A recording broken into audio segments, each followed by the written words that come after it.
Good morning and welcome to Foothills County Council meeting for Wednesday, February 18, 2026. I'll call the meeting to order at 9:01. First up, we do have a request for an emergent item on the agenda for today. That is the addition to seasonal road ban list. I'm going to go to Director Kruger for speaking to why this is emergent for today. Thank you, Mr. Chair. Public Works inspected 674F east of Highway 2 just recently and found that the dust control, the spot treatment sections are rapidly deteriorating. We implement road bans to help preserve infrastructure by limiting heavy and excessive vehicle traffic on those roads. And we feel 75% road ban would help in this case, and just until we can get out there and provide some maintenance to that road. Thank you. Okay. Thank you for that. I'll look to council for a motion to add it as emergent today. Councillor Kendall gives us that. All in favor of adding it as emergent? That motion carries. So now we'd look for a motion to approve the agenda as a whole. Councillor Estes gives us that. All in favor?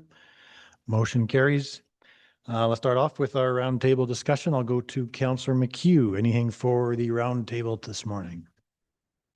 Thank you, Mr. Chair. Good morning, Foothills. Not a bunch of snow out east, just a little bit of drifting. Really nothing else to add to the conversation. Thanks. Councillor Estes. Thank you to the chair and good morning, Foothills.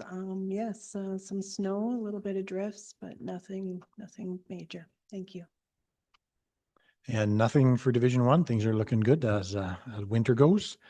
We'll go to Deputy Reeve Ohl. Thank you and good morning. Just a big thank you to everyone who's been clearing the roads. There's been a fair bit of drifting, so thanks to everybody out there working hard and behind the scenes, and it's very chilly, so appreciate that.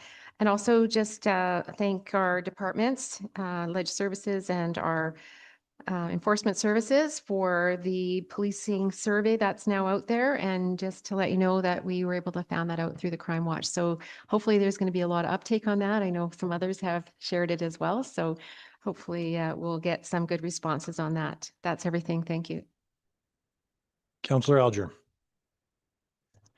Thank you, Mr. Chair. Good morning to everyone. Nothing much to add for Division 5. A little dicey on the roads here and there, but I was just assured all the plows are out and doing their thing. So waiting my turn. Thanks very much. Councillor Callister. Thank you, Mr. Chair. I have nothing to add from Division 6 this morning. And Councillor Kendall. Thank you, Mr. Chair. I had a text from a concerned resident yesterday regarding the plowing on 762 and 549 and 22 actually, being what they thought was kind of slow, and just an observation. And I know some of that's Volker-Steven, but just need some advice on what I should advise residents to do. She's a long-term resident and just feels that in the last few years, obviously this year is an exception, but that be plowing anymore, and by the time commuters come by, it's gets kind of packed down. So yeah, 762 this morning was not great. I was only on it for a short distance. 549 kind of so-so, 22 pretty good. Tongue Creek Road, there's a kind of a bad drift about half a mile east on Tongue Creek Road from 22 that might want to get addressed if that's a municipal responsibility. It was kind of drifted up on the hill there still. And yeah, other than that, just maybe some guidance on what I ask residents to do. I did say phone Volker-Steven directly, and other than that, thanks for all the hard work on the plowing. It looks great.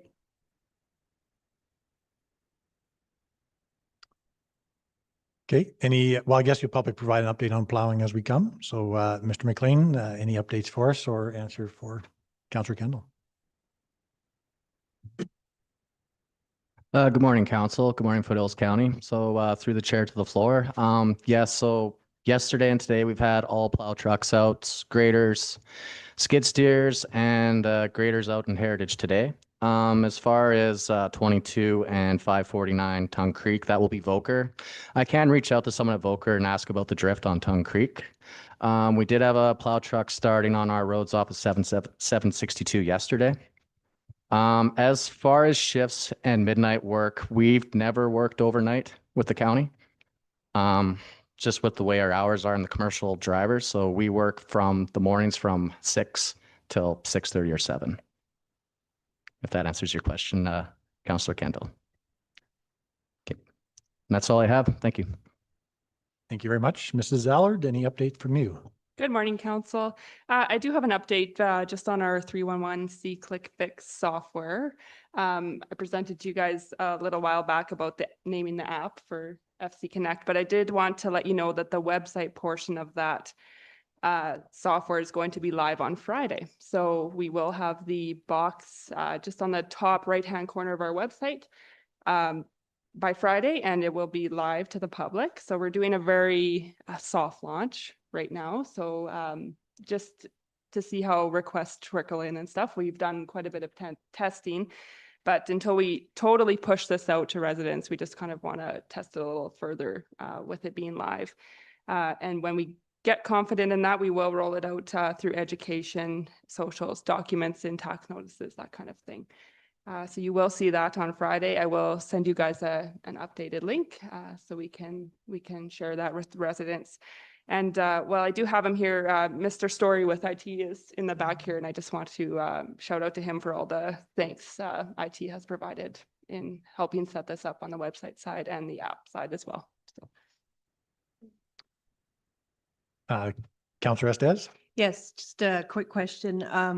I lodged a problem yesterday. It was 1101498. Did you clear up the snowmen that were wearing Visi vests in the section corner of Cold Trail and 48th Street? Through the chair, did you put that on the on the test company? As long as there's no gophers in my kitchen, I suppose, hey? Deputy Revolt? Sure. And also just wondering if you found my duck on Frank Lake. It was missing because I was confused about the winter and the spring and didn't know where to go. And I was worried about where he was. Through the chair. Hopefully he didn't get stuck in one of those drifts yesterday. And then you just let me know, okay?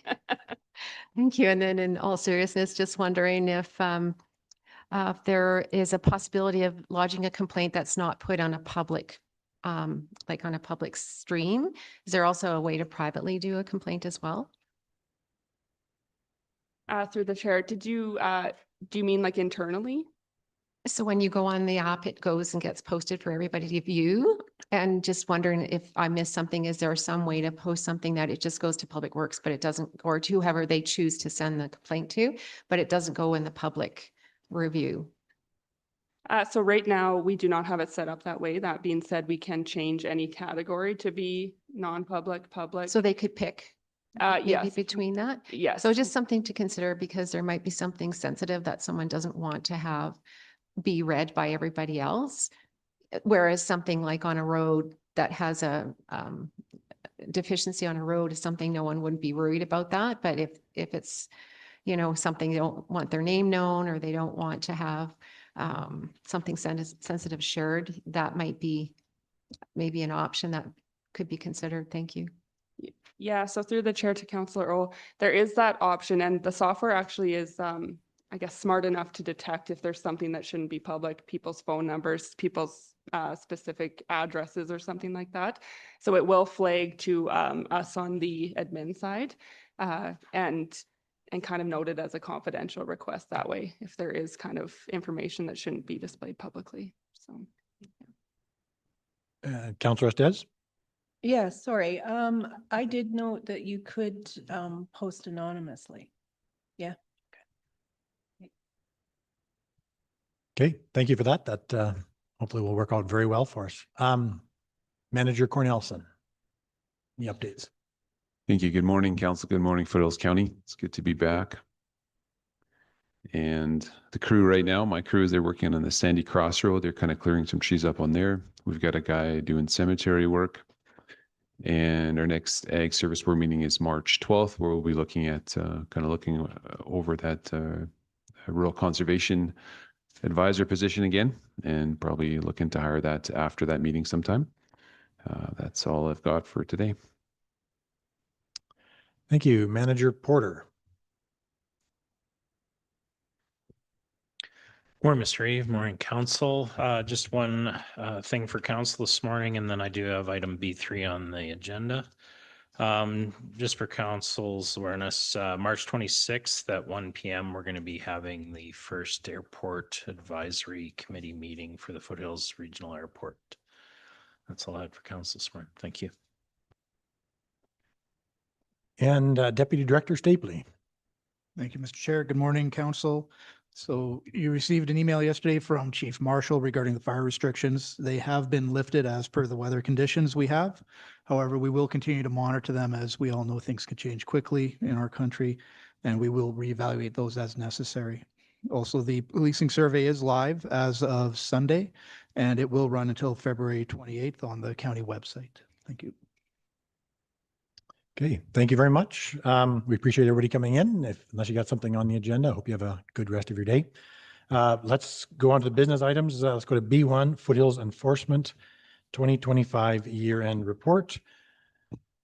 I believe the Manager of Enforcement, Gareth, is in with us this morning.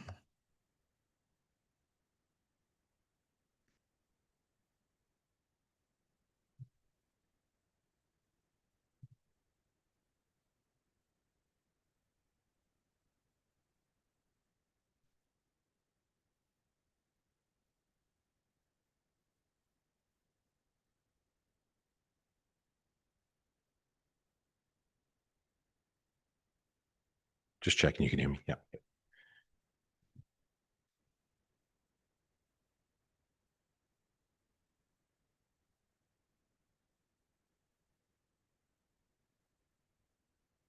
Okay, so through the chair to the floor, good morning, Reeve, councillors. Thank you for having me here today to go over the 2025 year in review for Foothills County Enforcement Services.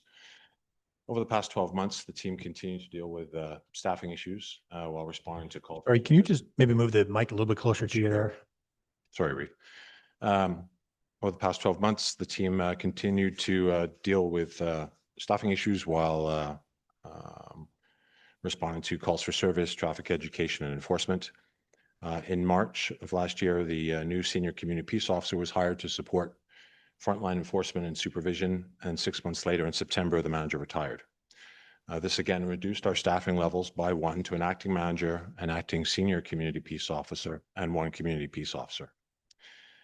In December, the acting manager and acting senior peace officer were promoted into permanent positions, and this development has recently allowed the team to open up with a hiring process to bring in another officer to shore up that internal staffing shortage. Our hope is to have the new officer hired here by end of March, early April.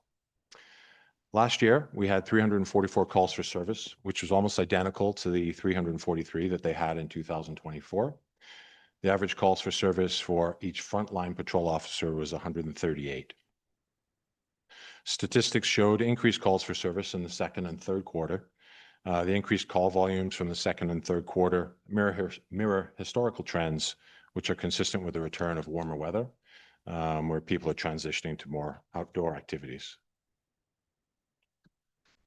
Of the 344 calls that we dealt with last year, 193 of them were for bylaw-related matters, such as the responsible dog ownership, which actually made up about a quarter of all bylaw complaints. Community standards bylaw calls came in second, focused on unsightly properties and noise, and the traffic bylaw, centered around parking, rounded out the top three.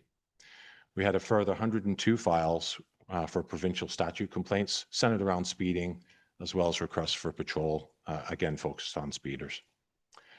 In 2025, the team wrote over 1,000 violation tickets with a further approximate 300 warnings.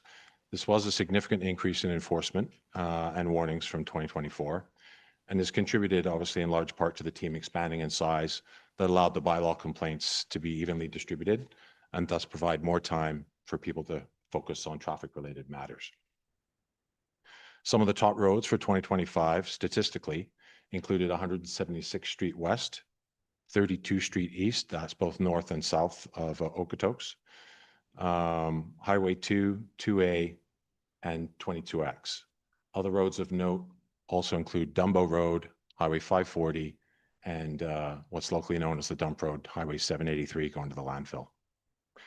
The numbers show that we issued about 700 tickets and warnings to drivers on our local roads and local highways, with about 90% of all warnings going to local road users. Obviously, it goes without saying this wasn't because they're locals, but simply because the speeds attained were generally not as dangerous on our local roads as they are on our primary highways, which are still a significant issue. Finally, nearly a quarter of all drivers stopped in 2025 were issued warnings, and ideally, I'd like to see that creep up even further in 2026. In terms of traffic safety, our team helped our road crews when they would reach out for support from time to time throughout the summer. This resulted in us deploying our speed trailers to construction zones 13 times during the summer months. And we also set up the radar 11 times over that same period for the same crews. 2025 saw the team bring back a summer bylaw position under the guidance of the senior community peace officer, where the bylaw officer completed more than 30 files. These included investigating illegal signs as well as some other bylaw complaints. The officer also followed up on lost and found dogs and transported a small number of friendly dogs to Have and Come Wait. The ability to do this freed up our peace officer for more urgent calls. The bylaw officer also worked closely with our summer university practicum student on traffic initiatives such as deploying the armadillo systems and trailers throughout the county. And speaking of our practicum students, for those that might not know, we partnered with Mount Royal University last January, and over the past 12 months, we took on 5 students, each of them on 3-month rotations for 280 hours, for a total of 1,400 hours in volunteer time. This experience was invaluable to us as an important support for our traffic safety initiatives, and it also provided experience and context to the young men and women who are graduating from criminal justice this year to head into fields that include policing, border services, Alberta Peace Officer programs, and the military. Finally, we carried out 3 joint force operations in 2025. They included a targeted speeding operation with Okotoks Enforcement, school bus safety operation with Diamond Valley, and finally culminating in a pre-Christmas blitz on seatbelts about a week after the big storm we had prior to Christmas along the High River border, where we spoke to about 600 drivers with support from the RCMP and High River Enforcement. With the transition into 2026, an important objective for us will be to continue to improve our customer service delivery to both citizens as well as other internal Foothills County units, such as our roads and operations. My belief is that this will improve our overall investigative response and customer satisfaction. With support from legislative services and in speaking with Mrs. Barrett, we will look to develop an active online presence to share information on traffic and bylaw concerns. This will include sharing the Alberta traffic calendar, which has a changing monthly enforcement focus. One month might be speeding, the next month seatbelts, stop signs, etc. We'll provide some of our enforcement target locations to local citizens and other things of interest, such as photographs of extreme speeds or road conditions, for example. We'll also share other pertinent information, such as missing and found dogs. And we'd like to get into, like, did you know, bylaw information on issues such as noise and unsightly property, because what I find is people know much about the bylaw until they need to, and this is just another way for people to learn about it. We'll continue our focus on protecting summer road crews with those speed trailers and the radar, as well as refocusing on our commercial vehicles and protecting road infrastructure. We'll continue our partnership with Mount Royal University, bringing on practicum students, and we're already we have our summer students all lined up, and now we're working on our fall. And finally, we'll be starting here right away a review of our current dispatch and our reporting systems to look for efficiencies, improvements, and cost-saving opportunities. And that's it. Does anyone have any questions for me? Thank you very much for that. And thank you for you and your team's service to helping keep our community safe. We appreciate it. Councillor Alger has a question for you or comment. Thank you, Mr. Chair, and thank you, Manager Joels, for that report. 25% of the calls are dog related. Is there a solution somewhere along the line, or is this just the fact of life? Through the chair to the floor, Councillor, that's a great question, and I ask myself that question every day. Yep.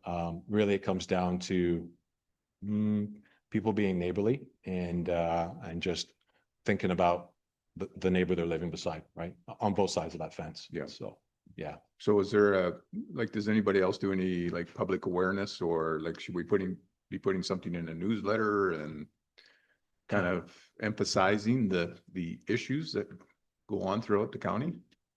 Yeah.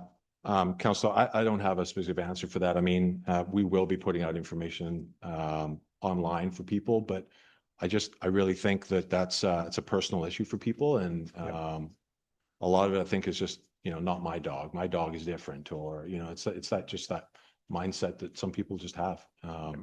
And it won't fix itself until we do have that conversation. And of course, that's always our, where we want to go. We want to go with conversations and get that cooperation. Enforcement is the last resort in that scenario. And I think we wrote maybe a half a dozen tickets when it came, when we realized that a resolution wasn't going to happen cooperatively. That's where we ended up having to go. So, but that's fairly rare. Yeah. Yeah. Okay, thanks for that. And Deputy Vole? Thank you. And thanks for the report and all the work you guys have done. I think the way that you collect the information provides a really great overview of where you're keeping busy. And two quick questions. One is on your Mount Royal University partnership. Where do you expect to use their help this year? Through the chair to Councillor, in the same way that we did this past year in 2025, they have been an important resource for us when it came to our traffic initiatives. So specifically the Armadillo speed boxes that we put out and moving the trailers around. Both of those are really key to helping us with our traffic education and enforcement side of things. And it provides that intelligence and that information behind the scenes, right? So when those students have dealt with that, we can come back, we're able to look at that information and go, oh, you know what? This is an issue in this area that we weren't aware of. Or on the flip side, it can sort of help us have that conversation with the complainant.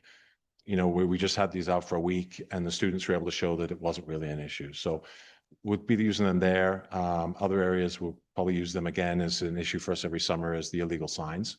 They were quite helpful to the bylaw officer last summer for that. Thank you. And the last question is related to your joint forces operations. And just my question is how do you determine where you're going to go for those? And obviously you don't want to reveal all those locations, but is there a way that you come to a conclusion as to where you're going to hold those? So two parts of my answer to that one, and I'll go with the easy part first. We don't mind sharing where we're going to set up enforcement. Ultimately, it's not about trying to catch somebody. It really is just about making them aware when they're driving, right, to slow down. So if that just happens to be they knew that we were going to be in that location, then that's just another tool. It really, where we set up is something that an officer might come into the office, or it might be someone from Diamond Valley, for example, that says, hey, I'd really like to, and the school bus safety blitz, for example, that came from Diamond Valley, and they reached out to us and we thought, what a great idea. We'd love to piggyback on that. And in the reverse, because of the big storm we had prior to Christmas, I saw so many accidents. I was like, we need to follow up on seatbelts here. And so, I worked with High River Enforcement and the RCMP, and we went out and spent a couple of hours right along the border, right? So we don't have a shared service agreement with High River right now, something I'm working on. But yeah, that's how we come up with those. Thank you. That's helpful. Okay, anybody else? Councillor Kendall. Thank you, Mr. Chair. Thanks for the report. I always find those statistics very interesting. Thanks for putting that together. The highways close to where I live, 549 west, 762 west, and the one west of Turner Valley, 546, I think I have that right. Yeah, low citations and warnings issued. And honestly, I would love to see one of those trailers out there, because in the summer months, we have the bands of motorcycles and the Ferraris, and they're almost like clockwork, Yeah. like for their early morning and late evening, sorties there. So, and I can't see what I call Racetrack Road. I know it's a bad one for speeding too. So those are just my kind of priorities. If I had any say in where one of those speed trailers or maybe even the armadillos were set up, just to sort of see what's going on out there, because it's pretty bad sometimes out there. Thanks. And through the chair to Councillor, yeah, we'd love to work with you in the next month or two, and we can start to focus on that for you for sure. Oh, go ahead. Sorry, through the chair. To Councillor Kendall, we did do traffic studies on 549, 762, and we set up operations last year during the summer with the RCMP. And what we found is that the stats were actually quite low from what we've heard. So we didn't have any success when we did set up on those highways. As for Racetrack Road, that's 176, I believe. That was the top ticketed road in 2025. And the trailers were out there quite a bit. Councillor Estes? Thank you to the chair and through the chair to the floor. My question is about the armadillos. If you put those close enough to a stop sign, are you able to determine if a stop is actually made? Sorry. The short answer for that is we don't put them too close to the stop signs, because what we're looking for with the armadillos is to track speed. And when they're close to the stop signs, we're not going to get a true reflection of how fast they're moving along those roads. Does that answer the question? I guess so. So you can't determine if they're put back 100 feet at the speed that they are approaching the stop sign, whether or not they can stop or not?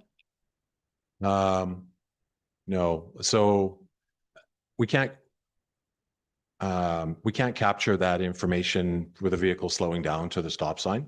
It doesn't show sort of a 65, 64, 63. It just, we have cutoffs. And so that's, it just lets us know individually and then as a group how many vehicles are going at a speed over the set speed. Okay, So, yeah. thank you.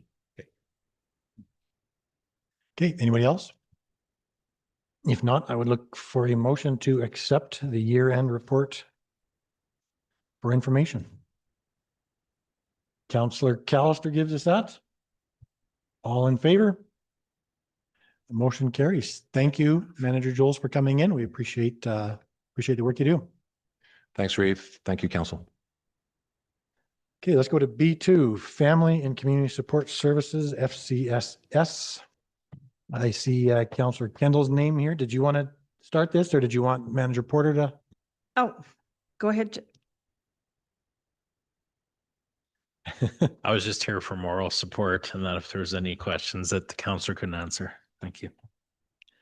Okay, so on Tuesday, February 3rd, 2026, Councillor Callister and I attended the FCSS committee, which is the big day of the year for that committee, in that we review, well, the applications are reviewed ahead of time.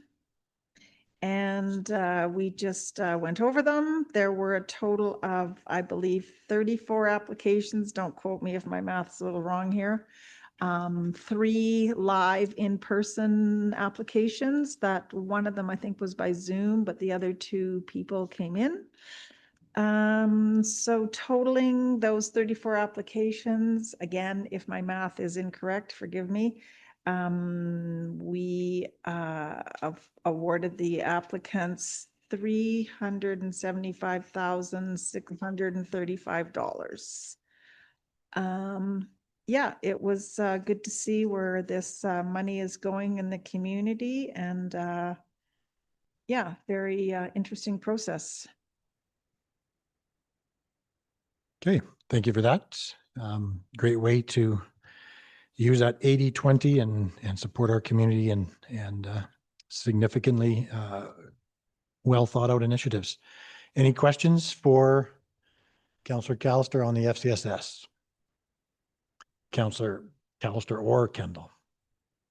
If not, I would look for a motion then to accept the FCSS grant report as presented. Anybody can give that? I wasn't watching to see who was first. Councillor Kendall will take it from you. All in favor? Motion carries. Let's go to B3, Foothills Okotoks Rec Society funding request, page 23 of our agenda. Manager Porter, I believe this is you. Thank you, Mr. Chair.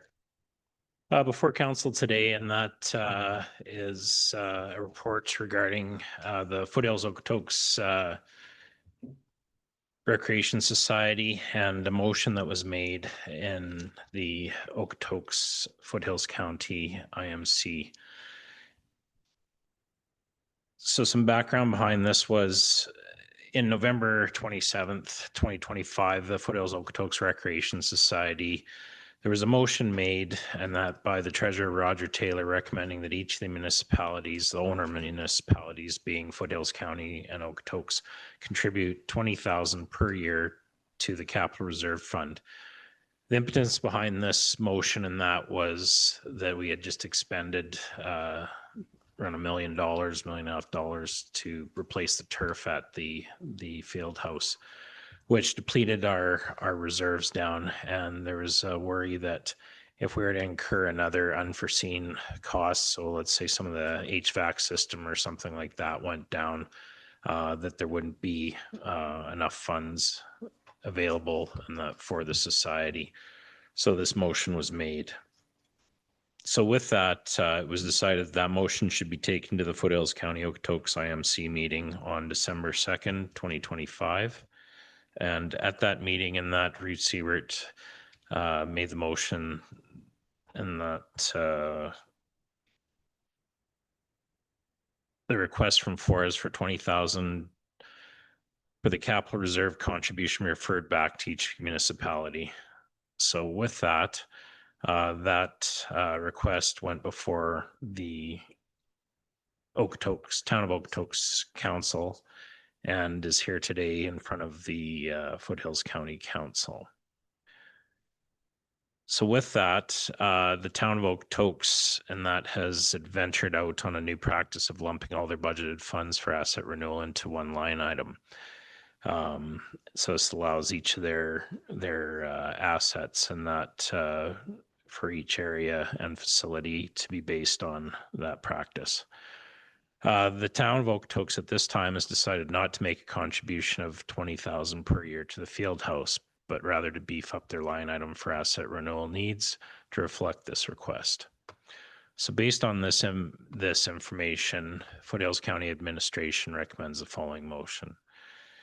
And that motion is to deny the request for an annual contribution of $20,000 to the Foothills Okotoks Recreation Society's Capital Reserve Fund. Thank you very much, Manager Porter.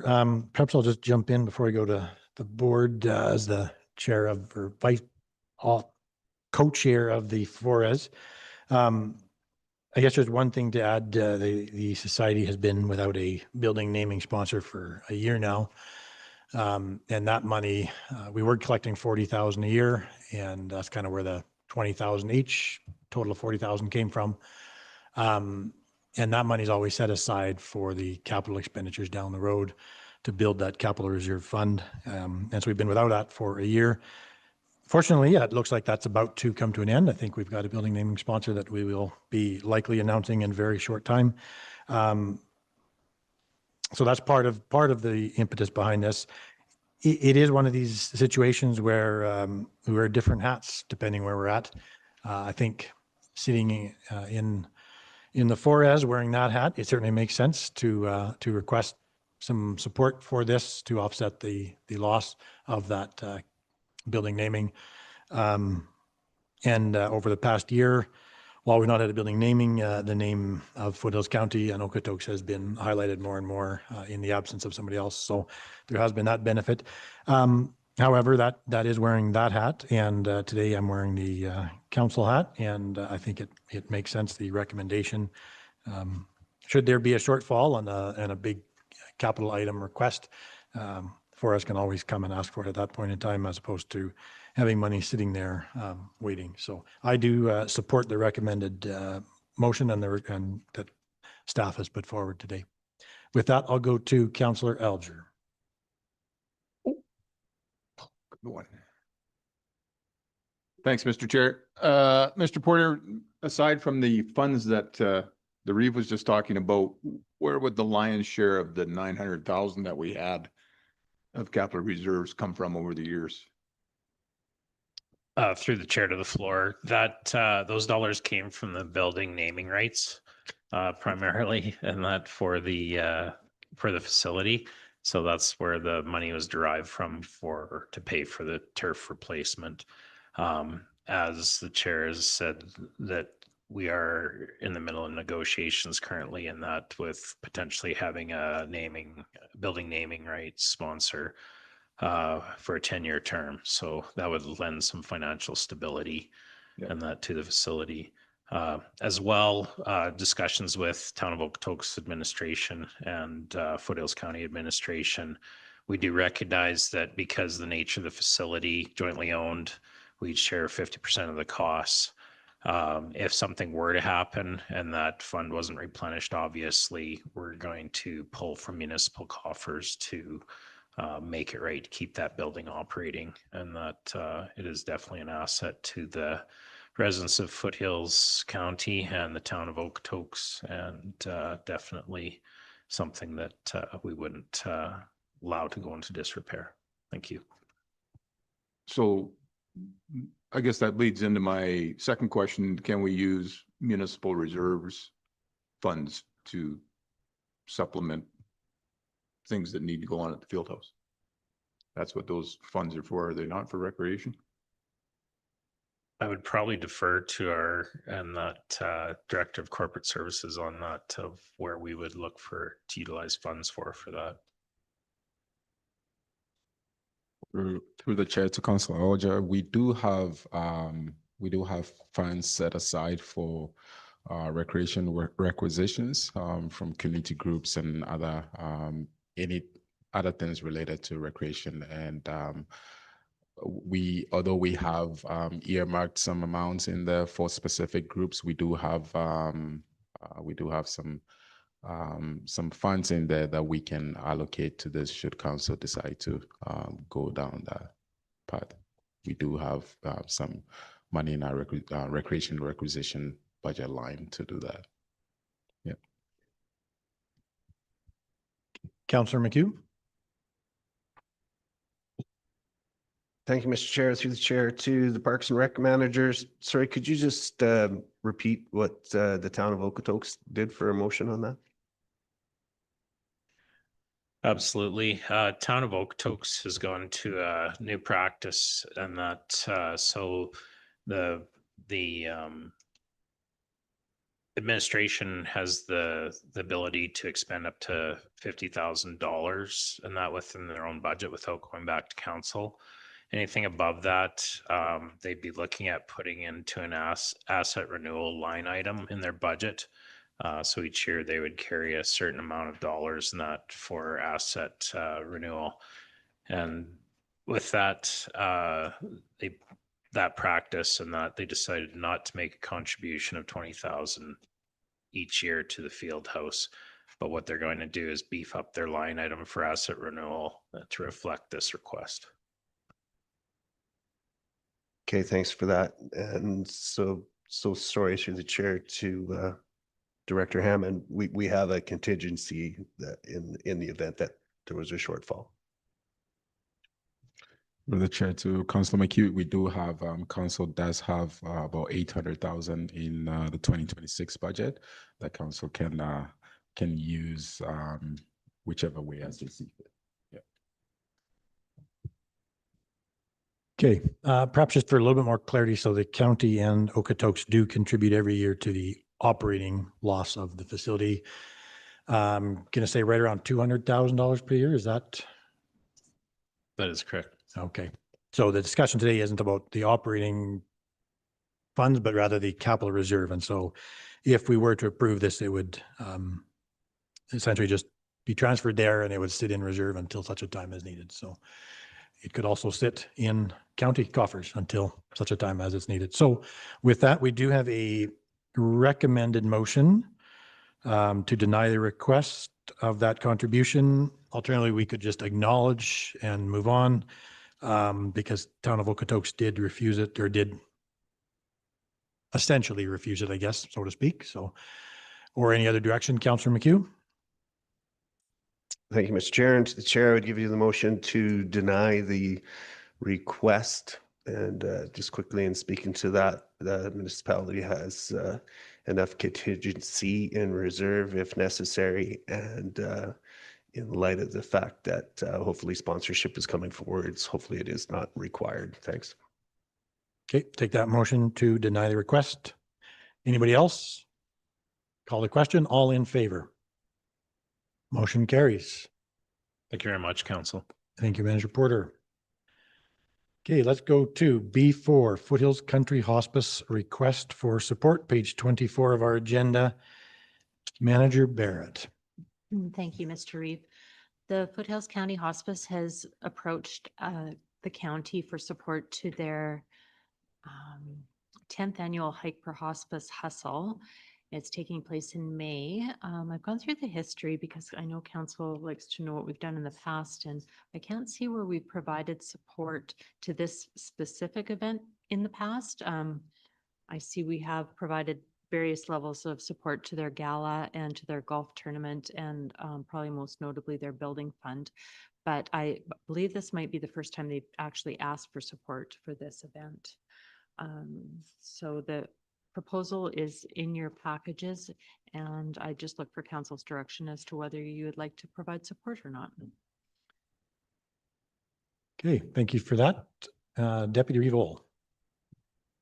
Oh, thank you. Thank you, Manager Barrett, for that explanation. And they've come in a lot in the last while for funding, and they've received it. And since this is new, I would suggest that it's beyond what we have been giving for support, and they've been very generously supported with these other efforts. So I would support the motion that it is going to be acknowledged today, as opposed to supplying it another event. Thank you. Okay, so was that a motion you're providing then to acknowledge? I would, if you're ready for that, or if someone else wants to provide it, that's fine. I don't see anybody else jumping up, so I'll take that motion. So motion to acknowledge, which is essentially saying no to the request, as we do provide support in other ways. Anybody else? So we have that motion to acknowledge. I'll call the question. All in favor? Motion carries. And let's go to our emergent item, B5, 2026 Seasonal Road Band. Director Kruger and Deputy Director Stapley. Thank you, Mr. Chair.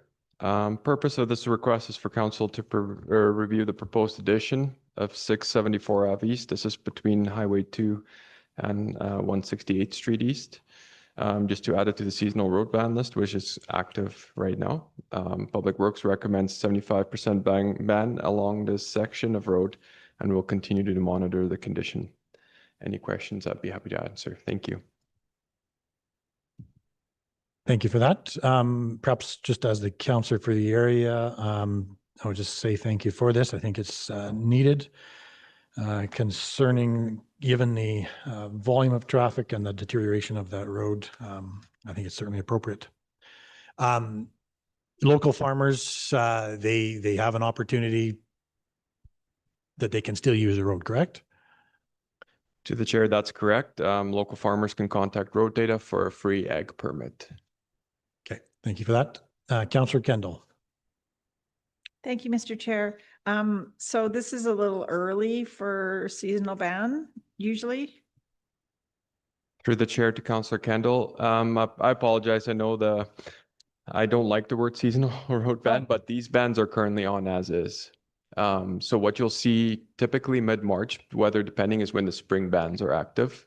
So they run weather depending from about mid-March to mid-May, depending on the weather, and everything from May to, again, March to following year is when our seasonal bans are on. So the roads in our seasonal ban are always on unless it's spring ban. These are all vulnerable roads that require year-round protection. Okay, and so this road's just in a little bit kind of worse shape, like it just needs a little more attention.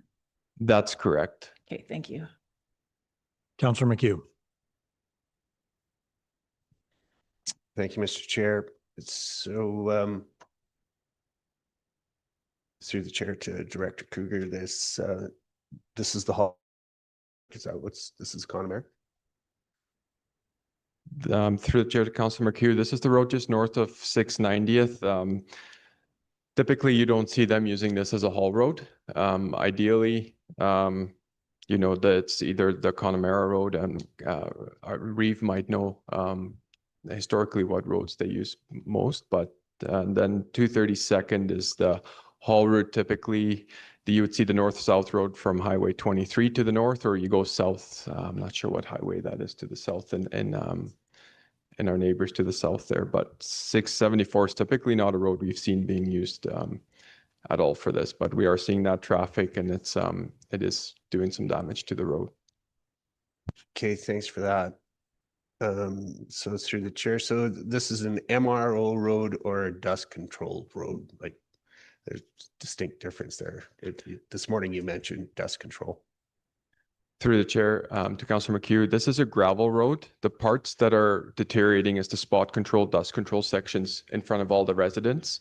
So when you look at between Highway 2 and 168th Street, that's where we have the majority of our dust control placed. The spot treatment, I guess, is probably the correct terminology. So the spot treatment that we're using in front of those residents is taking quite an impact. Okay, thank you for that. And to the chair, so this is so timely. So, you know, it's dust control, it's dust suppression. Those chunks of road were not in prime season for dust. Those chunks of roads need to be graded. It's a gravel road. Those need to be graded. We are not trying to build MRO surfaces. So you have the grader comes along, gets to the dust control, picks up his blade, drives by it, continues on the other side. Now we have washboards on both sides of the dust control. Now, correct me if I'm wrong, what are we, about 60 days away from doing more dust control again? Is that about right? We'll start in April. Through the chair, that's correct. So we should be prepping these areas to be ready to receive new oil. Like this has nothing, this is ridiculous to be putting bans on a gravel road. And what should be transpiring here is those chunks should be graded and built into the gravel roads they are. The dust suppression does not go away, it stays there. This is basically low season. Perhaps just to additionally answer your first question about the hauling, this is not a haul route for Chinook because it's simply not a safe road for any volume of heavy traffic. Just the layout of the road is not appropriate, and it never has been designated as a haul route for Chinook. Given what has been transpiring there over the last few weeks, being a gravel road, I expect that this road would fall apart very quickly if this type of usage were to continue very much longer. So anything further? Through the chair, just to answer the question too about some of the dust control. I know some of the dust control we've been using. Typically, if we get 3 applications with them, they do become semi-permanent. It helps us prolong the life of it, reduces maintenance on it. No, I'm not certain what we've been using in this sections in the past, but I know we've had some really good success with some of our recent dust control products. And if we can make it last longer, reduce some maintenance, it's definitely a benefit to the county. Councillor McHugh. Thank you, Mr. Chair, and to the chair. I have to rebut that. You are not reducing, you are increasing. You're creating potholes in the road. They are left unattended, and then we have assertions like this on a gravel road. This is not trying to be MRO. We're not trying to create MRO surfaces. When that stuff sets up, it is slick. You can't stop on it. And then it has potholes in it. And because it is not being graded, it becomes a safety hazard. It is not what is being suggested, reducing maintenance and increases maintenance. The grader has to pick up, stop, instead of continuing in a direct fashion and carrying on straight through and actually maintaining the road. I can see a purpose for this when it's high season in July and August. That makes sense. But now you have these oiled spots coming up to stop signs, and you are going to be skidding right through. So at some point, safety has to be a factor here, and these roads need to be maintained as gravel roads. Yes, dust control is a thing, but if you keep incorporating it into the gravel, then you have more gravel treated and your dust control is continued. Thanks. Okay, anything further? Anybody? So we do have the recommendation to add this onto the road ban list as laid out there for us. We would like to provide a motion.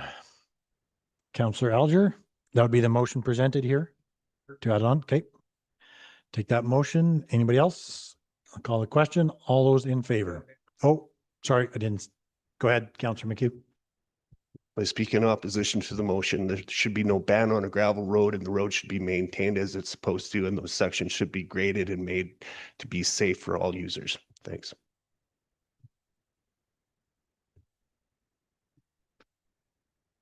Okay, I would, I guess, just speak in as the councillor for the area, I would speak in favor of the motion. I think it's desperately needed on this road due to what's been transpiring in the last few weeks. Anybody else? Then I will call it, we have the motion to add the road ban on this as laid out. All those in favor? And opposed? Motion carries. Okay, why don't we take a few minutes break before our public hearing and we'll get set up.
Welcome back. I'll open the public hearing for Direct Land Services Limited, Boyce Jolie, Northeast 2818 west of 5. Redesignation from Ag to CR. Manager Barrett, would you please introduce council and administration? And good morning. In council this morning, we have Councillor R.D. McHugh, Councillor Benita Estes, Director of Corporate Services, Reg Hammond, Reeve Rob Seward, Deputy Reeve Suzanne Ohl, Director of Planning Heather Hemingway, Councillor Alan Alger, Councillor John Callister, and Councillor Laura Kendall. Thank you, Mr. Reeve. Thank you very much. I will lay out the procedures for our public hearing this morning. We will start off with a presentation from our planning officer, today Planning Officer Furnell.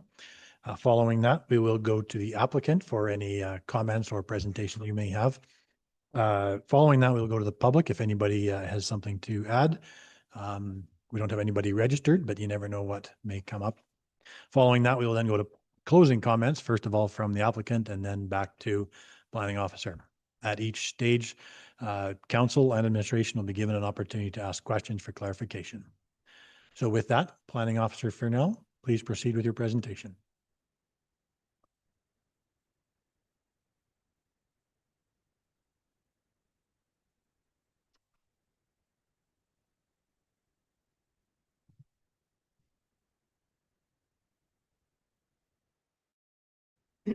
Good morning, Mr. Chair and Council. The application before you today is from Direct Land Services regarding the redesignation of a 5-acre portion of the subject agricultural district parcel to country residential district to allow for the future subdivision of a first parcel out.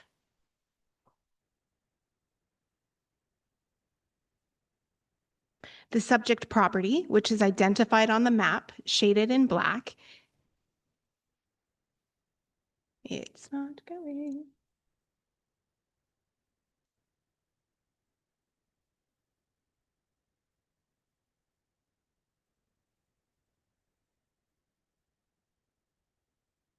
Sorry, give me 1 second, please.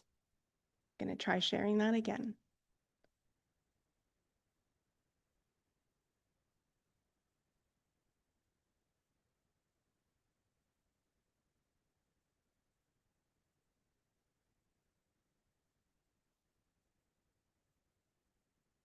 Going. Nope.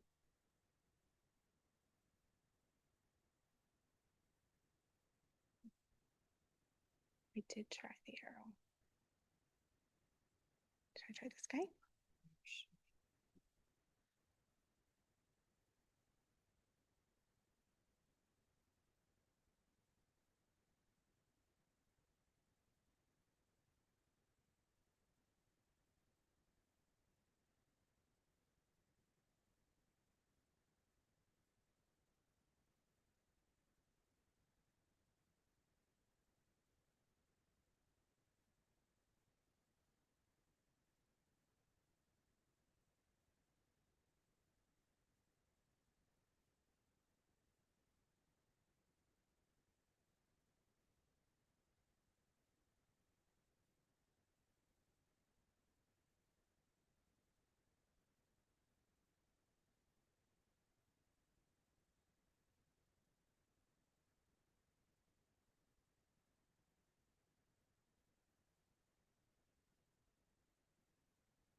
Sorry for that. Let's continue. The subject property, which is identified on the map shaded in black, is within Division 2. It's located on 48th Street West, 366 meters south of Cole Trail West and approximately 11 kilometers west of the town of High River.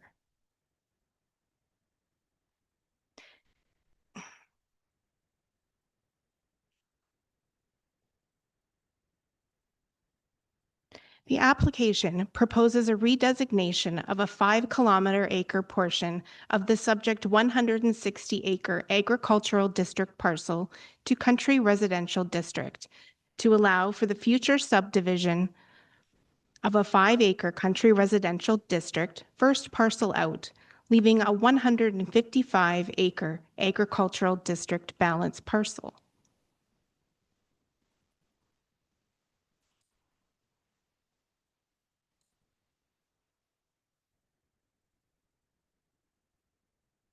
There are 2 existing accesses from 48th Street West. The existing approach in the southeast corner of the property will continue to serve the balance parcel, while the existing field approach to the northeast corner is proposed to serve the proposed parcel.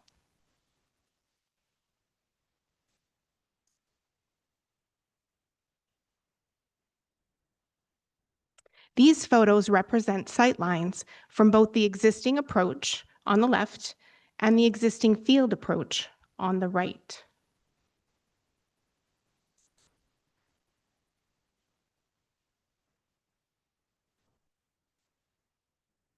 There is currently no existing development on the subject property.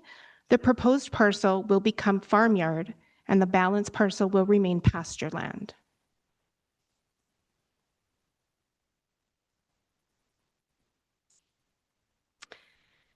The site is generally flat, with the exception of a small natural drainage depression that extends from the northwest to the southeast across the subject parcel, providing a pathway for natural runoff. The parcel has large areas of established grasslands.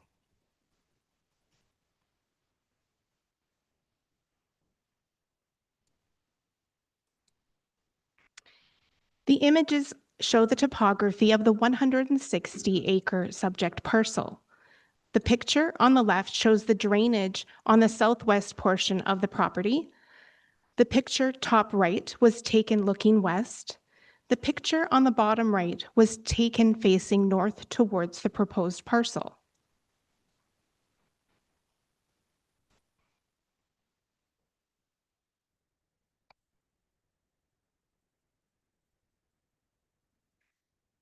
The application submission was referred to required internal departments and external agencies.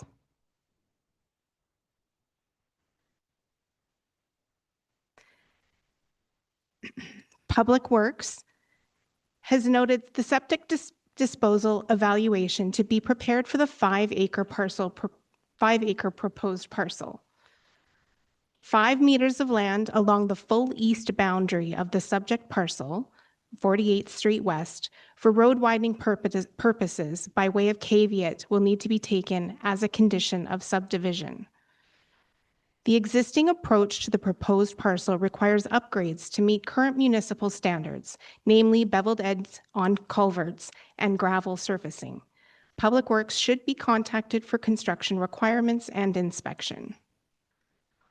The proposed lot provides a significant area of absorbent landscaping or established grasslands, which will provide sufficient infiltration of any increased runoff caused by future lot development. No topographical features presented within the proposed lot that would decrease the developmental area. Letters notifying landowners within 1/2 mile surrounding the subject parcel were mailed on January 28th, 2026. No letters were received. Today's public hearing was advertised in the Western Wheel newspaper on February 4th, 2026 and February 11th, 2026.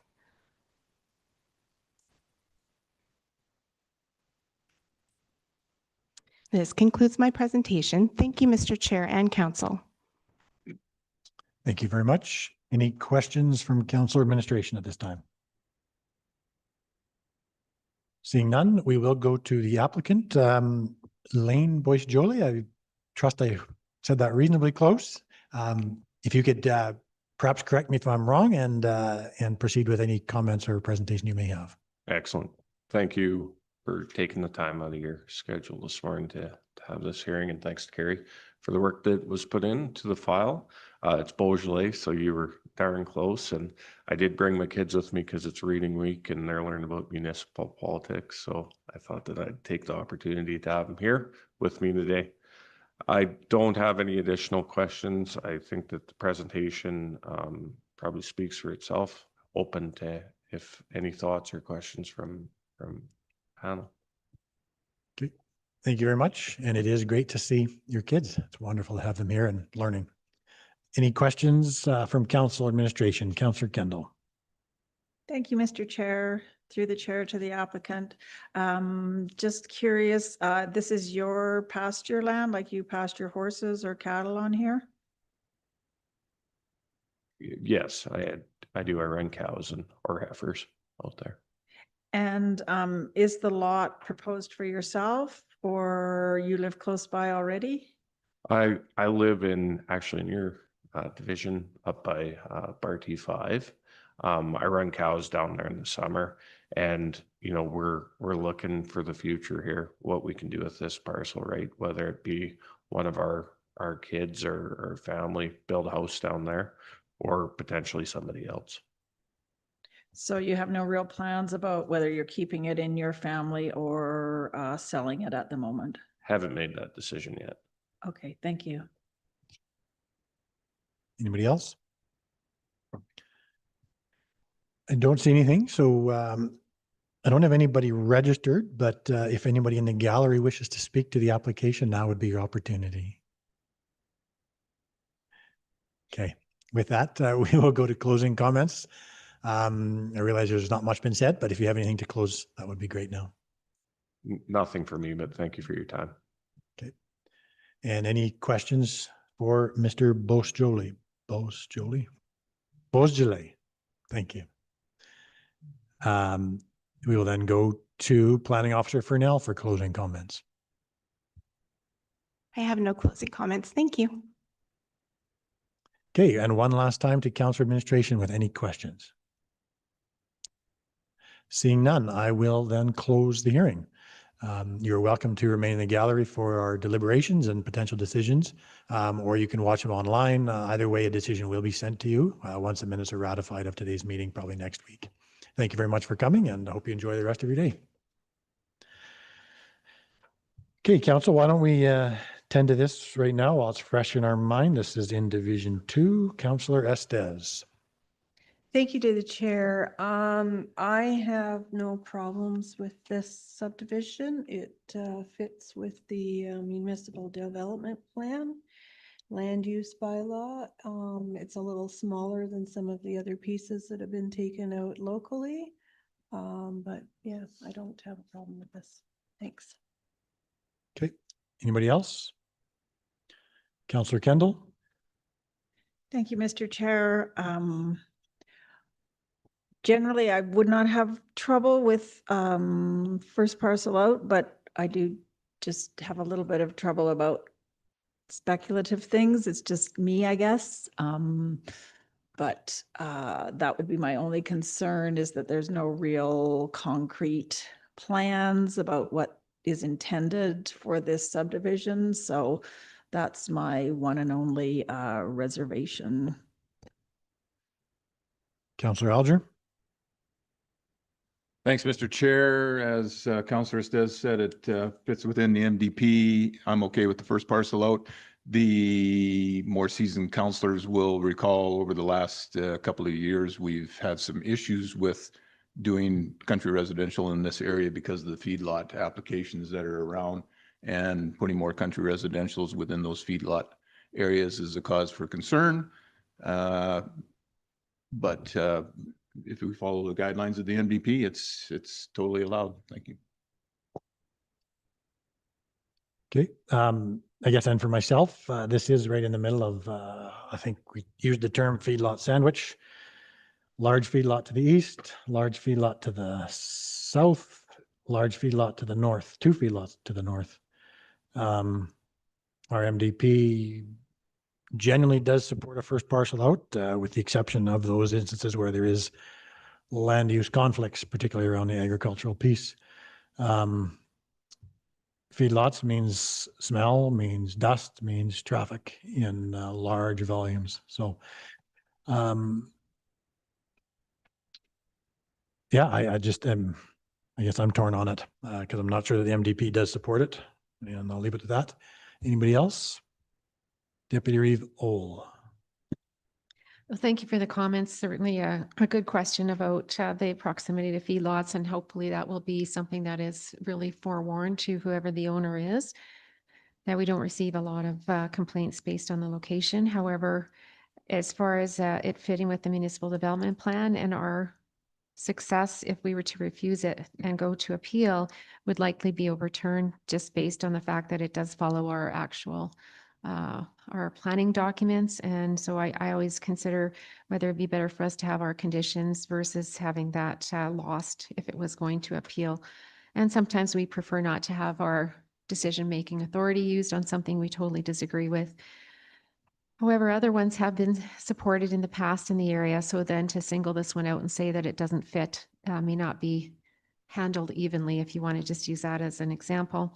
So in this case, I would be okay with moving forward with this, just because it is difficult to say this one can't happen, whereas we've supported others. Thank you. Anybody else? I would look for a motion. Councillor Estes? Yes, thank you to the chair. So I will make the motion to give this first reading approval. Okay, take that motion. Anybody else? Call the question. All those in favor? And opposed?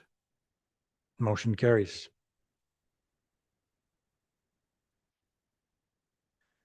Okay, let's carry on to municipal planning items. D1, Hyatt Auto Sales, second and third reading. Director Hemingway. Thank you, Mr. Chair. Just get to the page here.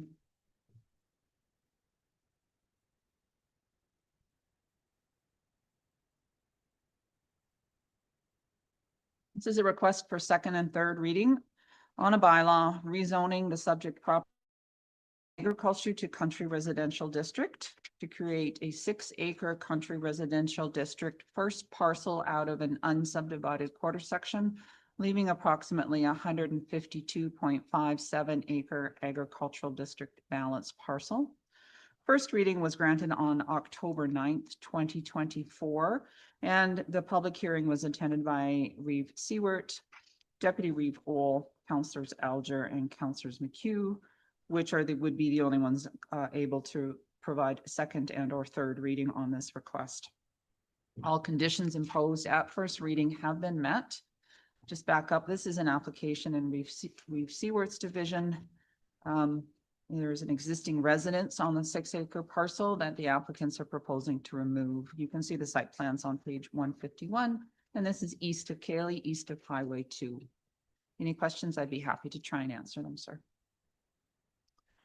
Thank you very much. I guess as the area councillor, I'll start the conversation. I didn't support this at first reading, and I wouldn't be supporting it today either. If you want a textbook definition of land use conflict, I think this would be right in there. Putting a subdivision right at the end of the airstrip of a Transport Canada registered aerodrome is just inviting more and more conflict with those land uses not meeting up together. So I would not support the second and third reading today.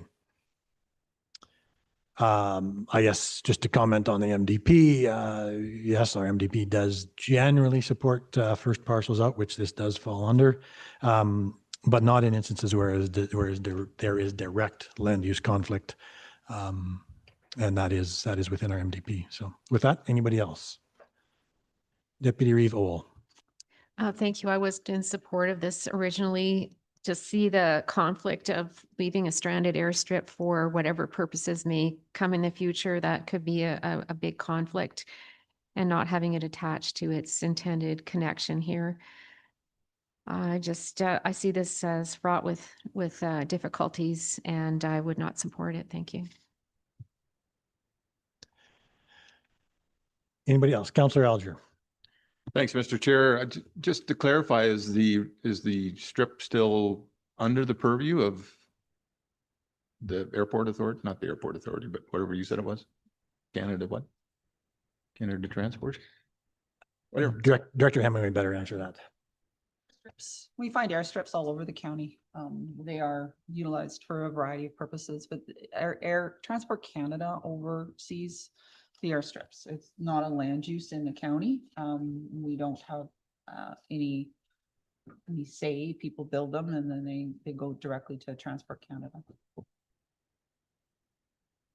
And stay through Transport Canada regardless of. Well, it's limited. So they're typically used for hobbyists or farm application use. So it isn't an airstrip that anybody can use. Yeah, that's right. Okay. I would agree with Deputy Revol's comments that with the conflict that's going on here, putting the country residential in the area, just going to add to that conflict. Thank you. Okay, anybody else or a motion? Councillor McHugh. Thank you, Mr. Chair, and to the chair, I'd give you the motion for no further readings. I wasn't in favor of this at first reading. Just driving by that property, it's all set up for a landing strip, and it just made no sense at first reading to be taking this off. The question of first parcel out is questionable. There has been a boundary adjustment. There is history here. So, yeah, motion for no further readings. Okay, we got that motion from Councillor McHugh, no further readings. Anybody else? Call the question. All those in favor? Motion carries. Let's go to D2, McIver, Northwest 32, 2029, second and third reading, page 155 of our agenda. Director Hemingway. Thank you, Mr. Reeve. This is an application to split a 10.97 acre parcel to create an additional country residential sub-district A parcel.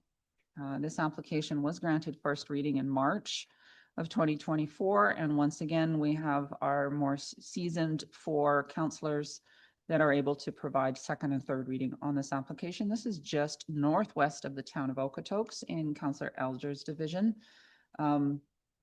We have listed a number of, we've provided you with some background associated with your previous conditions, and you'll also see that you do have the subdivision request in your agenda package today. The applicants have met all the required conditions at first reading, and I'm requesting second and third reading on the bylaw.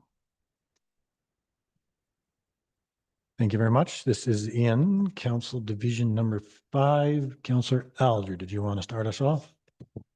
Thank you, Mr. Chair. I have no issues with the conditions and where we're at this point in this application. So happy to give you the motion for second.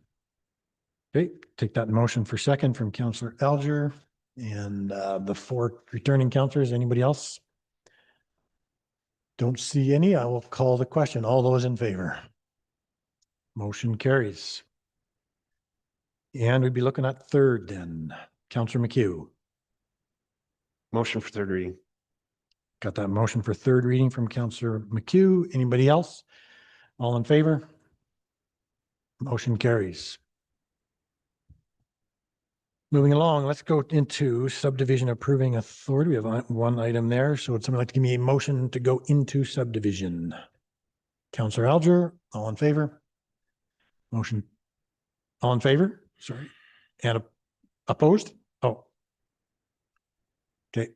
Yes, sorry, you can vote on this once we are in subdivision. Motion carries.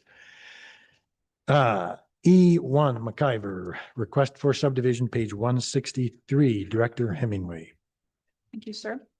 This is an application for subdivision of a 4.48 acre country residential subdistrict A lots, leaving a balance of 6.49. Again, northwest of the town of Okotoks. I would request consideration of the application for subdivision. You can see all the comments and proposed conditions. As noted, starting on page 66 of your staff report, there's a lot of conditions. I don't really have any concerns with the conditions. I think that there's, this parcel is a little bit tricky, so we want to make sure that we have some overland drainage and an appropriate building location as it is close to a slope. So we want to make sure that it is, when the house is constructed, a new house is constructed, that it's not constructed either too close to the slope or a geotechnical analysis will be required.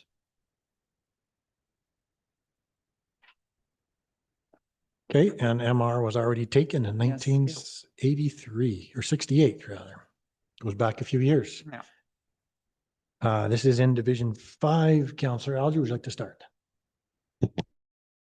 No concerns going forward for the new councillors.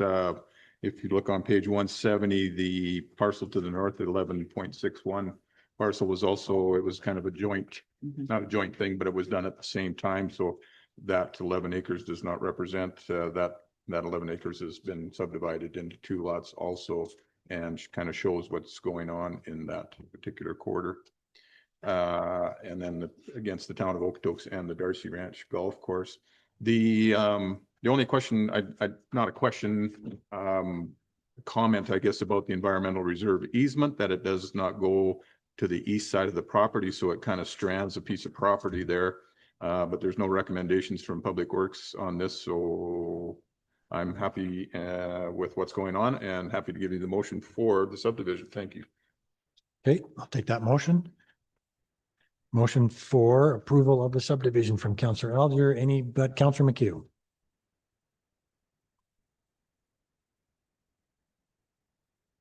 Just thinking back and trying to remember, what is that? Did they have the ice skating shack down in the bottom? What did they decide to do? Are they taking that out, or it was decided that it's existing and it can exist in the ERE? You're just gonna leave it. Yeah. An ice skating shack. It was an existing, for the kids, kind of a little shack to put their skates on. They skated on that little pond down there, and all the kids moved out of the house, so I don't think they use it anymore, but yeah, it was allowed to be left in place. Okay, I'm not seeing anybody else, and just for clarity, this is for everybody as we are in the subdivision authority right now, acting as that. So I don't see anybody else, so I will call the question on Councillor Alger's motion for approval of the subdivision. All those in favor? Motion carries. Motion to go out of subdivision authority. Councillor McHugh, all in favor? Motion carries.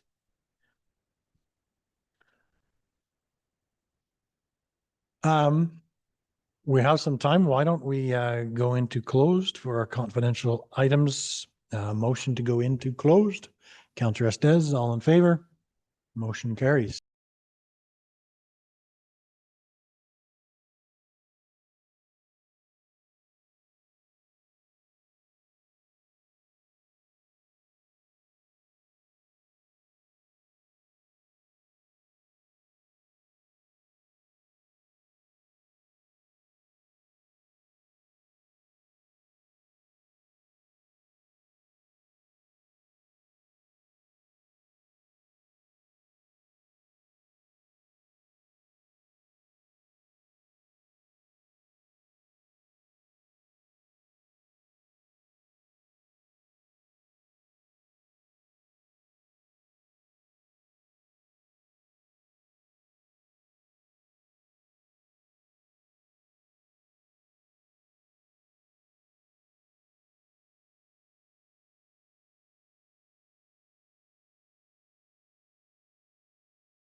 Okay, we have committee, or actually, before we get to committee reports, do we have accounts?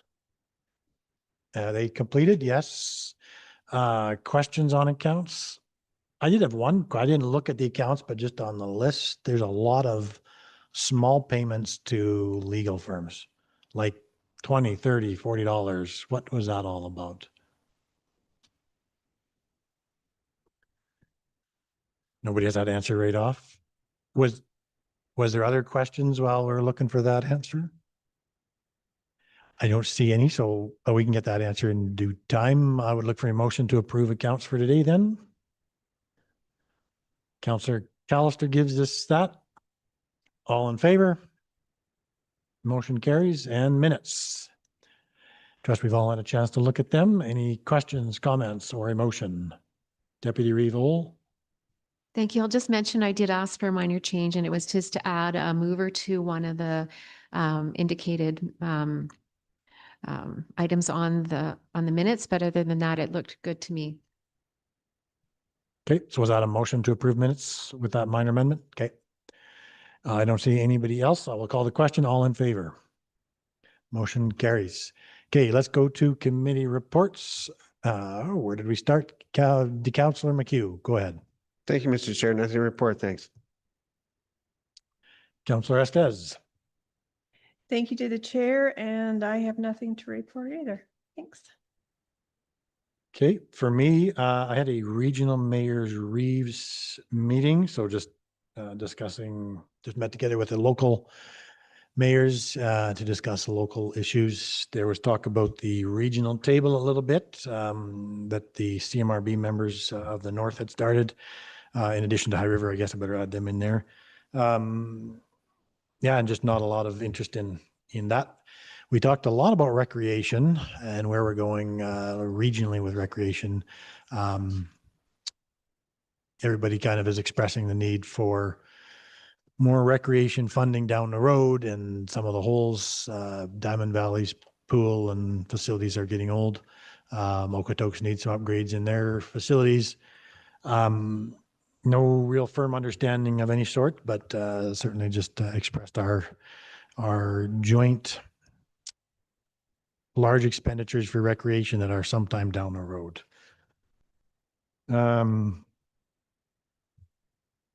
We did talk about whether there's a need to, it was suggested perhaps another committee, just a regional IMC, so that all us and Okotoks and High River and Nanton, Diamond Valley, just a regional IMC, so to speak. And there wasn't, we didn't decide to go down that road any way, shape, or form. Just didn't quite see the need for it. We'll just keep meeting as local mayors and Reeves and have those conversations. And if there is something of significant regional come up, then we can call those meetings.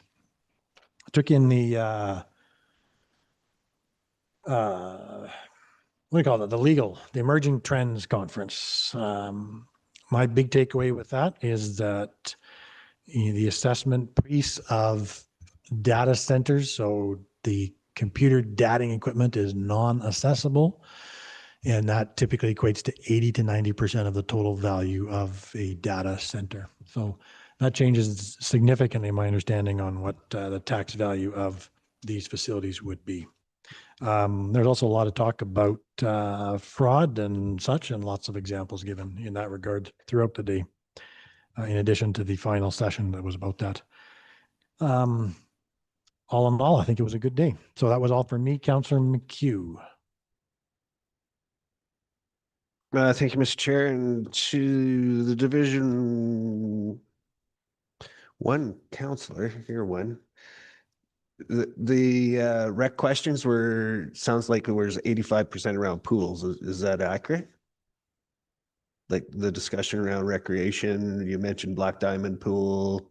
Was it Okotoks' maintenance on pools? Is it all pools? The concerns coming out of the recreation discussion? Yeah, it was predominantly around the pool piece, yes, but not entirely. And somehow they have to come up with a regional plan, like they're so expensive to maintain and the rest of it. But Anyway, that's just an aside. Going back to the regional IMC, we have in the past done the supper with Okotoks, and I believe Okotoks has hosted it where we all got together. So I don't know where we are with that. Or is that supper planned again? And or is there an opportunity, for example, for us to host at Spruce Meadows at that new restaurant that's in there? Anyway, just as a regional thing, I did find value in having that supper and getting to meet all the other counselors from the area. Thanks. Yeah, for sure. I'm gonna go to Ledge Services. Have we got that supper set up? So that is happening. The last I understood was that Okotoks was organizing. We are going to co-host that meeting, and apparently we're just waiting to find a location. Okay. Okay. For the 6th of, for the 6 regional Oh, players. Okay. different. Sorry, that's a different one. My understanding was that Okotoks is organizing. Are you talking about just Okotoks and us, or the 6 partners?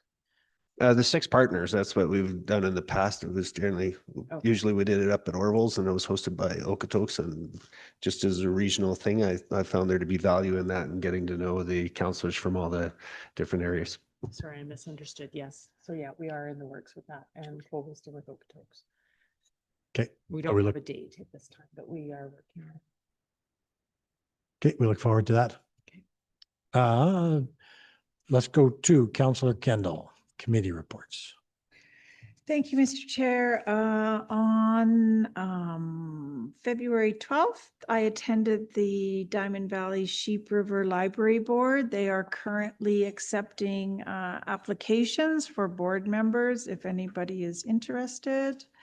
Via Zoom on February 17th, last night, I attended the Layton Center committee meeting, and they seem to be doing a very good job with their grant applications and whatnot. And we'll meet again with them in another couple of months. Thank you. Councillor Callister.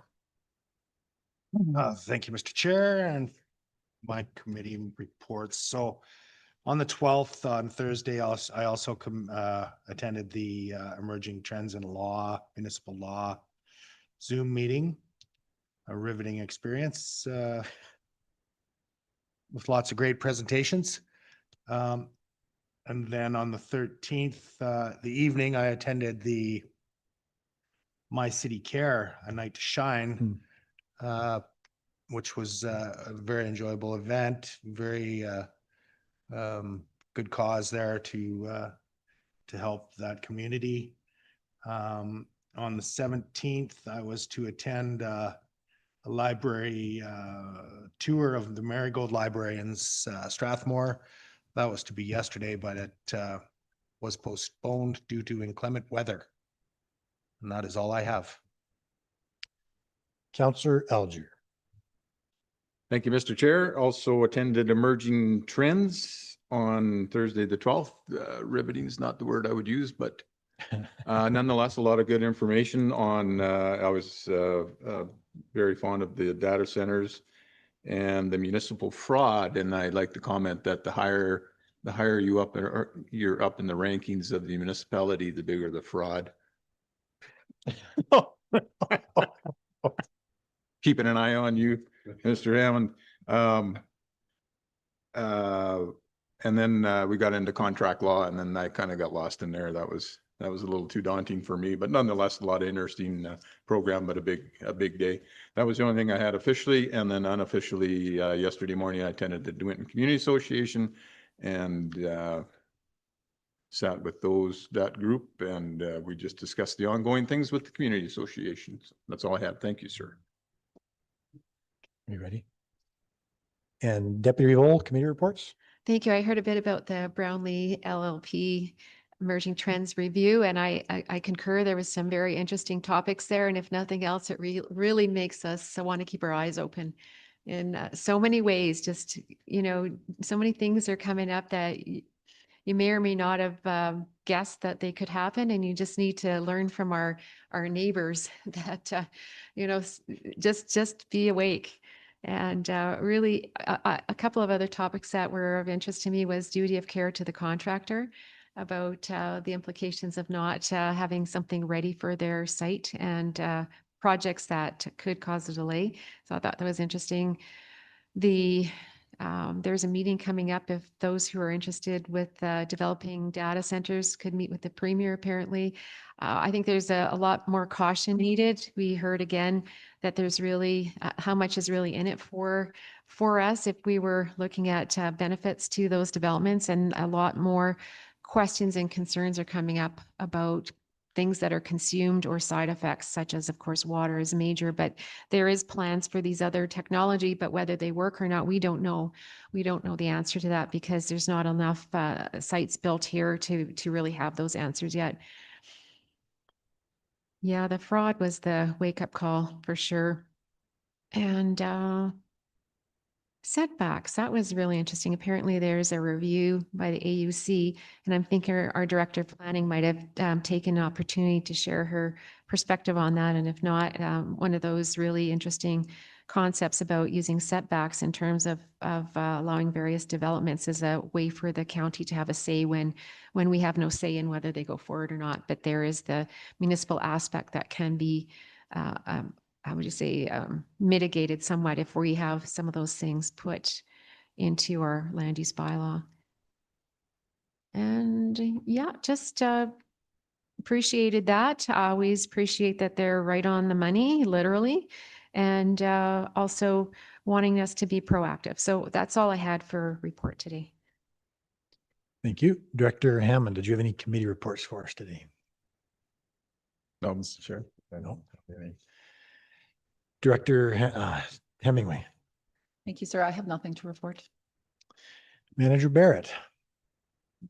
Thank you. Not really committees, but I do have a couple items if council is interested. I did hear back from Minister Dreeshen's office declining our request for a meeting at the RMA and offering to have us meet with Mr. Darren Davidson again. We did that, I think, last fall in Edmonton. So if council's interested, we can set up another meeting with Darren either at RMA or just here in the office one day, perhaps in the spring. We can, I don't need an answer on that today, but it's something we can think about. I have sent an invitation or a request to Minister Neufield's office asking for a meeting at RMA with, I haven't heard back yet, so I'll keep you posted. Well, sorry, what did I say? Yes. Oh, I said Neufeld, sorry. Neudorf. Yeah, and I haven't heard back, so I'll keep you posted on that one. And that's, I think, all I had today. Okay, thank you for that. Oh, sorry, Councillor Alger. Thanks, Mr. Chair. Just to go back to emerging trends under the municipal fraud segment that we did after the seminar or webinar, there was an invite for a Survey Monkey to answer some questions. And one of the things that I wrote was that I think Foothills County does a good job of circumventing the issues of fraud by the things that we have in place now, including counselors going through the bills and accounts every week. So I said that we've done a good job to circumvent some of the issues that they spoke of. Thanks. Good. Councillor McHugh.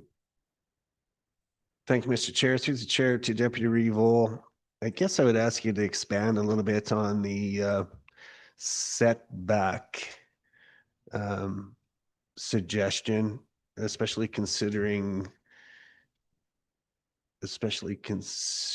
our development officers have a lot of discretion on the setbacks. Sure, if you're okay. Go ahead. So what it was in relation to was large developments such as the solar farm, as just an example. And if we were to have something reasonable in our land use bylaw, that we would have something that was defensible if we wanted to make a statement when we come into a hearing that comes with before the AUC. So having something that we've already considered to be reasonable and practicable about where we want things located, and that we could put, they're saying that could be helpful. And then they're also doing a review at this point with the AUC on setbacks. So that's something that perhaps our director may have an opinion on. Yeah. Okay, so they say it's happening right now, so perhaps we might want to have a comment on that. Of course, that would be fully on on the director's shoulders. So unless we have a other person working on that particular topic, that's the context.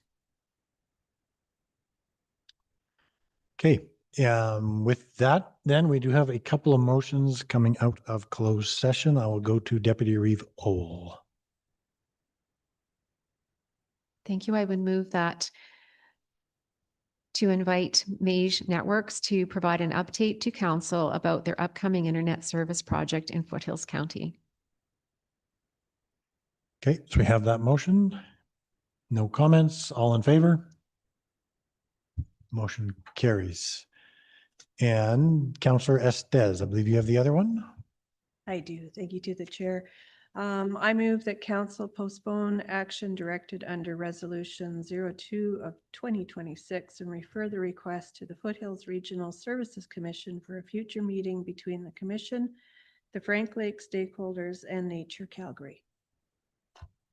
Okay, we have that motion. Any further comments? All those in favor? Motion carries. That exhausts our agenda except for one. We'll go to Councillor Alger.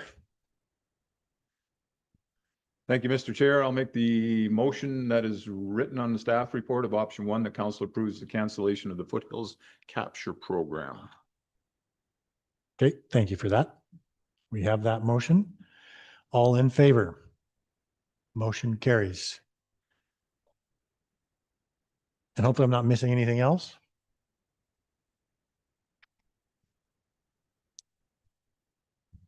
Yeah, I think we were going to do an invite. Okay, so the only thing left is our 1:30 hearing. So unless somebody has anything else, I would look for a motion to adjourn for lunch. From Councillor Estes, all in favor? Motion carries. We will return at 1:25.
Welcome back. We have a 1:30 hearing coming up in a few minutes, but before we get there, I want to go to Director Hammond. There was a question about some bills on the accounts today. Can you give some clarity on what those were? Yes. To the chair and to council, there was a question earlier on about refunds that were being issued to some law firms. And the reason for that is in the course of the year, law firms do put deposits down and in some cases overpay for title searches. And this is just to return whatever we have on in our books or in our records back to them as we're going through a year-end audit and we're trying to close down all our accounts. Okay, thank you very much for that.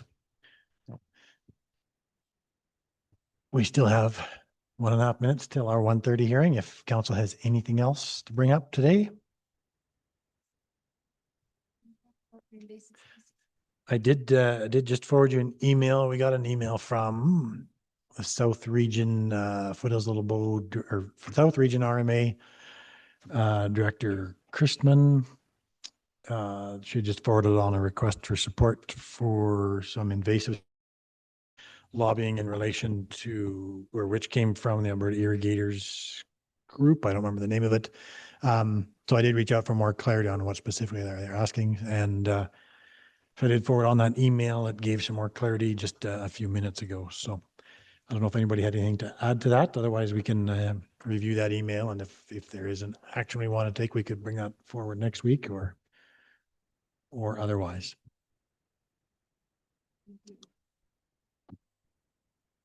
There's perhaps a lot of information there that we need to review before we do much.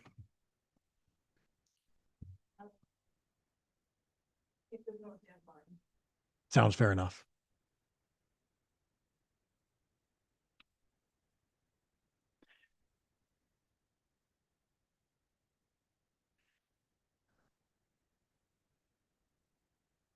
We'll just sit and look at each other until the clock. There, it turned 1:30.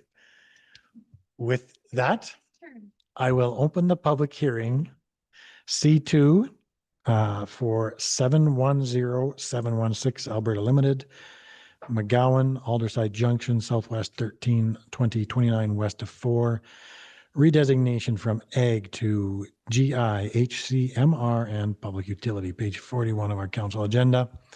I understand that we have a request for adjournment. Planner Chip Chase, did you want to address that or should I go to the applicant?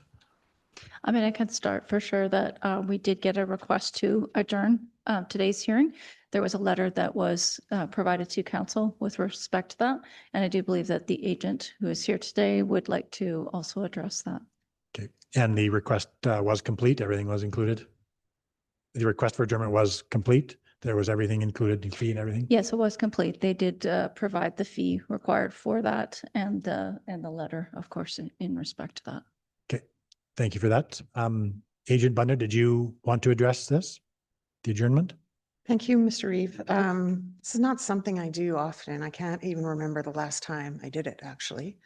But what has happened over the course of time, we did another traffic impact assessment for this particular site.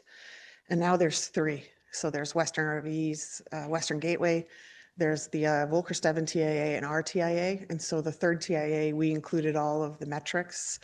It's probably the better of the 3 as a result. We haven't given Public Works an opportunity to review that in fairness. So we'd wanted to do that, particularly because the improvements are such critical consideration and 64th in particular. And so we'd like Public Works to review and diagnose that document. Additionally, I am concerned about the general industry land use. I only get one chance to do this right.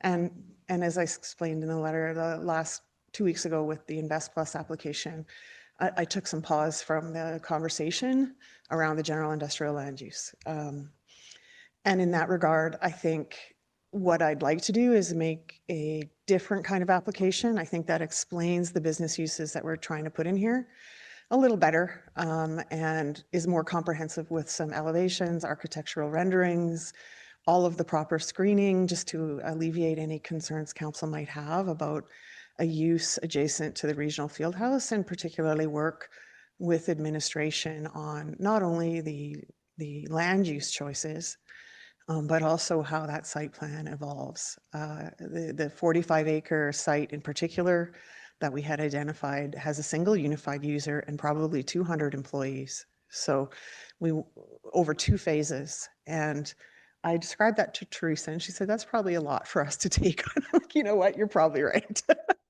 And so I think what I'd like to do, if council is amenable, is take a step back, make a more detailed and responsible application that gives you the assurances and comfort that you're looking for beside the regional field house. There's additionally comments in the staff report that I hadn't seen prior to its issuance, so I wanted to address those as well, and I needed time to do that. So respectfully, I'm requesting an adjournment in order to resubmit this application in a more meaningful way. Okay, thank you for that. I don't have anybody else registered to speak. Was there anybody in the gallery that wishes to speak to the request for adjournment?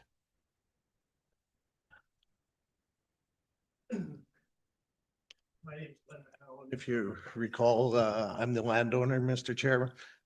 So working with Christy with the various things that have happened over the course of the last couple of weeks, including the TIA taking longer than we had originally planned. And so the county has not had a chance to review it. And seeing some of the recent decisions by this council, we feel it is appropriate at this time to adjourn and rework the plan. Okay, thank you for that. I'm going to go to Director Hemingway. If council was to adjourn it, do we have a time frame or how would we handle that? Thank you, sir. If council chooses to support the postponement, my recommendation is a motion such that the application will be reconsidered by council subsequent to the necessary recirculation and re-advertisement. So we don't have the amendments or the changes to the application yet. I don't know when that's going to come in. So we will certainly bring it back before council as soon as possible. But we will need to do both recirculation and re-advertisement prior to that hearing. Okay. If council's comfortable with an open-ended motion such as that, we will endeavor to bring it back before council as soon as possible. Okay, thank you for that. I will go to council. Any thoughts on the adjournment? As the council for the area, I have no concerns with the adjournment. It's good to get it done. Good to get the application right before we proceed, in my perspective. Deputy Revol. Thank you. I would support the request as well, Okay, anybody else? if you're looking for a motion. If I would be looking for a motion, if somebody is amenable, go to Councillor McHugh. Thank you, Mr. Chair. And to the chair, motion to adjourn and reschedule as administration sees fit. Okay, we got that. Anybody else? We have that motion to adjourn. I'm sorry? No, if we approve this motion, it essentially closes it. Well, it doesn't close it, it postpone, and then it would reopen at the later date. You bet. Okay, so we have that motion to adjourn. All those in favor? That motion carries. We will look forward to what comes in the future. Thank you. Council, with that, we are exhausted our agenda. So if there is nothing else, I would look for a motion to adjourn our meeting for today. Councillor Callister gives us that. All in favor? Motion carries. We will see you next Wednesday, 9 a.m. Have a good week.